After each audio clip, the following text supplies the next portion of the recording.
હાલો જય માતાજી મિત્રો, જોઈ લ્યો અત્યારે આપણે આ તલ વાઢવા આવી ગયા છીએ અહીં વાડીએ અને આજે આપણે આવ્યા છીએ કામે મૂલે અહીં કણે તલ વાઢવા અને તારીખ છે આજ 18/5/2024। જોઈ લો હું તમને તલ દેખાડું। આપણે ખાલી એટલી ખબર છે કે આપણે તલ વાઢ્યા છીએ, બાકી ક્યાં તલ છે એ આપણે ખબર નથી।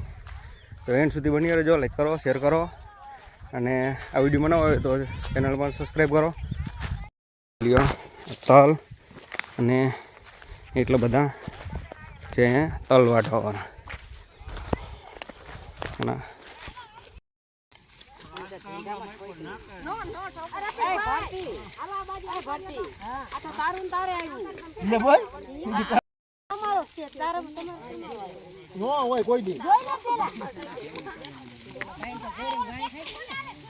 વાઢવા માંડ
કાલ તો નીંદર જ નહીં, રાતે ઘર અરે પાછું અગાસી જોઈને કીધું નાખવાનું અત્યારે 6 મહિના પડ્યું રે, નાનું ટ્રેક્ટર શિયાળો પડ્યું રે, ચોમાસું પડ્યું અત્યારે 2 મહિના આપવાનું